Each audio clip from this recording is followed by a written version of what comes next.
Les rapports du gouvernement américain sur le 11 septembre ont été réfutés. Le 7 septembre 2019, l'historien et chercheur sur la paix suisse Daniel Ganser a publié dans le magazine en ligne Rubicon un article avec des résultats de recherches nouveaux et fondés sur les attaques terroristes du 11 septembre 2001 à New York. Ces articles scientifiques réfutent fondamentalement les déclarations officielles du gouvernement américain. Écoutez maintenant l'article légèrement raccourci du professeur Ganser qui peut être distribué gratuitement dans les conditions d'une licence Creative Commons. L'histoire des attentats terroristes du 11 septembre 2001 doit être réécrite car il y a maintenant des preuves. Le WTC-7 a été dynamité. Le 11 septembre 2001, le plus grand attentat terroriste de l'histoire à ce jour, s'est produit aux États-Unis, tuant environ 3000 personnes. La plupart des gens croient, impressionnés par la télévision, qu'à l'époque seulement 2 hautes tours se sont effondrées à New York. Mais ce n'est pas vrai, il y en avait 3. À savoir les célèbres tours jumelles WTC-1 et WTC-2 de plus de 400 mètres de haut, mais aussi le WTC-7 de 186 mètres de haut. Contrairement aux tours jumelles, le WTC-7 n'a pas été préalablement touché par un avion. Néanmoins, la construction massive en acier s'est effondrée à 17h20 en seulement 7 secondes. L'effondrement a commencé soudainement, sans aucun signe avant-coureur visible, et s'est produit de manière totalement verticale. L'effondrement du WTC-7 ne peut avoir que 2 causes possibles: incendie ou dynamitage contrôlé. Pendant les premières 2 secondes et 25 centièmes, la tour de 47 étages est tombée en chute libre, c'est-à-dire sans aucune résistance à l'accélération due à la gravité. Le gratte-ciel du WTC-7 est ainsi descendu sur toute sa largeur de 25 mètres, aussi rapidement qu'un parachutiste sans parachute qui sauterait du toit du bâtiment. Comment est-ce possible ? Comment une construction à ossature d'acier avec 81 colonnes d'acier verticales et solides peut-elle soudainement tomber en chute libre ? La réponse à cette question importante est maintenant trouvée.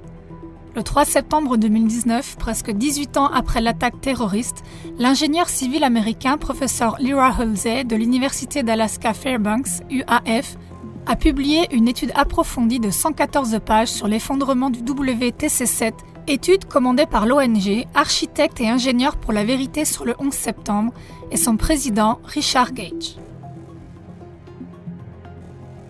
L'étude de Halsey aboutit après 4 années de recherche à une conclusion claire et sans ambiguïté. Le feu n'a pas causé l'effondrement du WTC-7. L'effondrement du bâtiment ne peut s'expliquer que par la défaillance quasi simultanée de tous les piliers, explique le rapport. Bien que le mot dynamitage n'apparaisse nulle part dans le rapport, la conclusion de Halsey est claire et convaincante. Le WTC-7 a été dynamité. Ce résultat de recherche a fait sensation. Il faut réécrire toute l'histoire des attentats terroristes du 11 septembre 2001 et de la guerre américaine contre l'Afghanistan qui a commencé le 7 octobre 2001 et se poursuit encore aujourd'hui. Même l'armée allemande, qui participe à la guerre en Afghanistan, doit réfléchir à ce que signifie le dynamitage du WTC-7. L'effondrement du WTC-7 fait l'objet de discussions depuis plusieurs années maintenant. En Angleterre, la journaliste de la BBC, Jane Stanley, qui a relaté en direct de New York le jour des attaques sur l'effondrement du WTC-7, a provoqué la confusion. Le 11 septembre, elle a rapporté l'effondrement du WTC-7 20 minutes trop tôt, le bâtiment étant toujours debout et clairement visible derrière elle. C'était une erreur, a dit plus tard Jane Stanley. Le chef de l'information de la BBC, Richard Porter, s'est également excusé en 2008 pour l'erreur commise. Quand j'ai entendu parler de l'effondrement, j'ai regardé les vidéos disponibles sur Internet.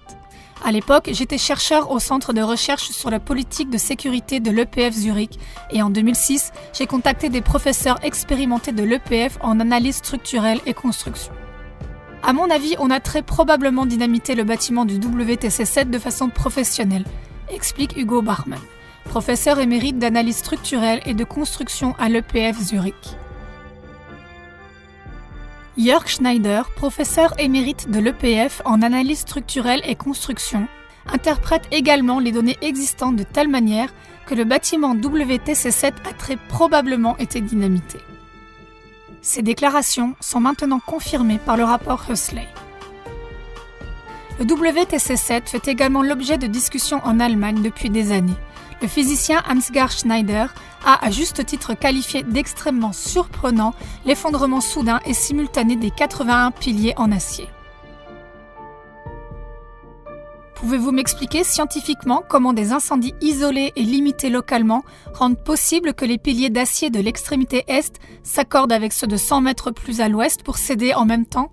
A demandé Schneider dans une interview publiée par Rubicon.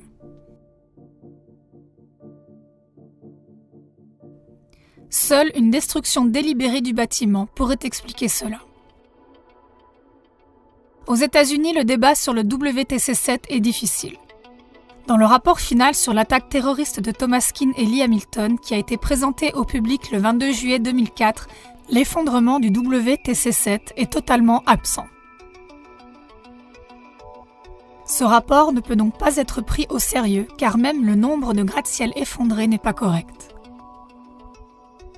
La commission a contourné, tout simplement en ne mentionnant pas l'effondrement du bâtiment, un problème désagréable. Expliquer comment le WTC7 a pu s'effondrer quasiment en chute libre, a protesté David Gray Griffin, chercheur sur le 11 septembre. Le National Institute of Standards and Technology, NIST, du gouvernement américain, a affirmé dans un autre rapport publié le 21 août 2008 que le WTC7 s'était effondré suite à un incendie. Le rapport Hössli montre maintenant que ce n'est pas la vérité. L'incendie n'a pas pu être la cause de l'effondrement de ce gratte-ciel. Le WTC7 a été dynamité. Le mathématicien américain Peter Michael Ketchum, qui a travaillé au NIST de 1997 à 2011, mais n'a pas participé à l'enquête sur le WTC7, a commencé à lire les rapports du NIST en août 2016. Au début, j'étais en colère contre moi-même. Je n'arrivais pas à croire que je ne l'avais pas remarqué avant. Comment n'ai-je pas pu le remarquer au cours des 15 dernières années ? Et cette colère s'est ensuite rapidement tournée vers le NIST. Se souvient Peter Ketchum.